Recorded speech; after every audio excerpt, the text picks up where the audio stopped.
안녕하세요. 김성길 목사와 함께하는 천국의 이정표, 이 시간 43번째 시간이 되겠습니다. 자, 이 시간의 43번째는 4대 교회에 관한 이야기를 나누려고 합니다. 자, 앞에서 우리가 4개 교회를 살펴봤죠. 에베소, 그 다음에 서머나, 그 다음에 버가모, 두아디라. 자, 에베소 교회의 장점, 단점 기억하시죠? 진리와 사랑. 서머나 교회 현상은 핍박, 환난, 실상은 부요한 자. 그 다음에 버가모 교회 장점은 순교자가 있을 정도로 복음주의적이고 충성스러웠던 교회. 그러면서 세속화돼 버린. 그 다음에 이제 두아디라 교회. 앞에서는 열심히 섬기고 봉사하고 정말 멋진 신앙인인데 보이지 않는 뒤에서 무서운 음행에 세상에 타락한 그런 죄악들을 범하고 있다는 거죠. 자, 참 어떤 면에서는 좀 뜨끔하죠. 어떤 면에서는 또 감사하고요. 잘하는 점을 그분이 알고 계시다는 것은 정말 기분 좋은 이야기고, 우리의 문제점을 다 모르고 있는데 그분이 알고 계시다는 데서는 좀 뜨끔하고, 그렇죠. 그러나 이제 그런 걸 통해서 좋은 교회로 만들어 가야 되고 좋은 성도로 만들어져 가야 되는 것이죠. 목표는 그겁니다. 앞으로 그런 마지막 시대에 세상이 적그리스도가 등장하고 우리의 믿음을 다 시험할 텐데 과연 이길 수 있냐? 예수님이 재림하실 건데 그 앞에 부끄럽지 않게 설 수 있냐? 하나님 나라의 영광이 주어질 때에 그 앞에서 과연 상 받을 만하냐? 아무것도 안 하고 있으면 상 못 받잖아요. 부끄러운 일을 하고 있으면 부끄러움 당하잖아요. 그래서 이기는 교회로, 상 받을 수 있는 교회로, 합당한 교회로 주님이 지금 점검하시는 겁니다. 자, 이 4대 교회는 어떤 모습으로 주님이 나타나셨는지 한번 보겠습니다. 예수님 나타나신 모습을 보면 참 재미가 있어요. 그리고 그 교회 상황을 어느 정도 파악을 먼저 하게 됩니다. 3장 1절입니다. 4대 교회 사자에게, 4대 교회는 3장 1절부터 6절까지의 내용이에요. 4대 교회 사자에게 편지하라. 하나님의 7 영과 7 별을 가지신 이가 이르시되 내가 내 행위를 아노니 네가 살았다는 이름은 가졌으나 죽은 자로다. 자, 여기는 아예 예수님이 문제를 지적을 하셨어요. 내 행위를 내가 안다. 근데 네가 살았다고 하는데 사실 죽은 자야. 그래서 앞부분에는 하나님의 7 영과 7 별을 가진 자, 7 영을 가지신 분, 성령을 가지신 분이죠. 이거 보면 성령이 뭐 하시는 영입니까? 거듭나게 하는 영, 우리를 중생하게 하는 영, 살리는 영이잖아요. 그러니까 예수님이 지금 이 살리는 영을 이 교회에 가지신 분으로 나타나신 것은 이 교회가 지금 죽어 있다는 거예요. 이거 살려내야 된다는 거예요. 이대로 내비두면 공동교지 간다는 거죠. 살려내야 된다는 겁니다. 자, 그러면 여기서 살았다는 이름은 뭐고 죽은 것은 무엇일까요? 이 부분을 이제 뒤에 보면은 잘 나타나고 있습니다. 자, 4대 교회에 대한 책망이 쭉 나타나죠. 4대 교회 사자에게 편지하라. 하나님의 7 영과 7 별을 가진 신이가 이르시되 내가 내 행위를 안다. 행위. 이 행위가 죽었어요. 그러니까 쉽게 말하면 행함이 없는 교회예요. 행함이 없는 성도입니다. 살았다는 이름은 가졌는데 죽은 자예요.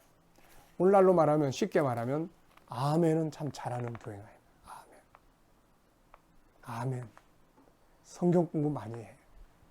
말씀 많이 읽어. 살았다는 이름은 있어. 기독교인. 열심히 하는 교인. 살았다는 이름을 있어야 말씀 들을 때 아멘. 근데 예배당 문 나가면 다 잊어버려요. 그래서 삶은 하나도 변하는 게 없어요. 생활 속에서 주를 위해서 살아가는 삶은 하나도 없어요. 항상 읽고 이런 은혜 받았어. 난 오늘 너무 감동이 됐어. 말씀을 읽을 때, 묵상할 때 난 막 은혜가 넘쳐. 이러는데 성경책 딱 덮으면 끝이에요. 아무 행위가 없는 거예요. 이게 죽은 겁니다. 살았다는 이름은 있어. 기독교의 이름, 집사, 장로의 이름, 성도의 이름, 열심히 하는 사람이라는 이름, 부지런히 읽고 기도한다는 이름, 이건 있는데 죽은 거예요. 행위가 없어. 야고보서 2장에서 행함이 없는 믿음은 죽은 믿음이라고 했잖아요. 그래서 예수님께서 성령의 기름 부음을 받아야 된다. 너희들 거듭나야 돼. 이 말씀을 생각할 수 있도록 영적으로 살아야 돼. 이거를 말씀하고 있는 거예요. 자, 오늘 우리들도 그런 경우 얼마나 많습니까? 아멘은 하는데 전혀 행동하지 않는, 아무리 많은 말씀을 가르치고 전달을 해도 꼬박꼬박 듣기는 하는데 변화를 만들어내지 못하는 것. 굉장히 위험한 겁니다. 어려운 일이 부딪히면 다 패배하죠. 자, 그런데 감사한 것은 이 교회에 아직 남은 자들이 있어요. 그것이 이게 장점이에요. 이 교회의 희망입니다. 장점. 4절. 4대에 그 옷을 더럽히지 아니한 자 몇 명이 내게 있어 흰 옷을 입고 나와 함께 다니리니 그들은 합당한 자인 영고다. 이들은 실천이 있는 성도들이죠. 행함이 있는 성도들이에요. 이들이 희망입니다. 이게. 우리 모두에게는 이런 희망의 부분들이 아직 남아 있어요. 그래도 말씀 들으면 깨닫고 아멘 할 수 있는 이것마저 없어져 버리면 이제 다 끝나는데, 그래도 듣고 아멘하고 감동하고 살아봐야 되겠다 하는 이런 마음도 있고, 이제 요걸 살려야 되는 거예요. 이 장점을 키워야 됩니다. 요걸 키워야 돼요. 그래서 말씀을 많이 보는 것도 중요하지만 한 말씀을 읽고 이걸 내가 오늘 어떻게 실천할까? 교회에서 설교 들으면서 강단에서 어떤 말씀이 떨어질 때 봉사자를 찾습니다. 그러면 내가 해야 되겠구나. 실천의 능력을 키우면 되는 거예요. 행동의 능력을 키우면 됩니다. 보고 듣고 하는 능력은 컸는데 실천의 능력이 약하니까, 실천의 능력이 약하면 주님 앞에 설 때 이거는 아무 상을 받을 수 없잖아요. 뭐 귀만 상을 받겠어요? 이거 아니잖아요. 권면합니다. 너는 이제 일깨워 남은 바 된 것을, 죽게 된 것을 굳건하게 하라. 내 하나님 앞에 내 행위에 온전한 것을 찾지 못하였노니. 그러면서 이제 방법, 처방을 알려줍니다. 이게 중요한 거예요. 처방. 네가 어떻게 받았으며 어떻게 들었는지 생각하라. 생각해. 요즘은 너무 금방 잊어버려요. 우리 GTS 말씀 묵상하는 이유가 많이 성경을 읽는 것이 중요한 게 아니라 내 안에 암송하고 기억하는 게 중요하다. 그래서 GTS 묵상이 바로 암송을 많이 하도록 하는 말씀 묵상 방법이에요. 그러다 보니까 많이 외워지는 거예요. 이게 필요합니다.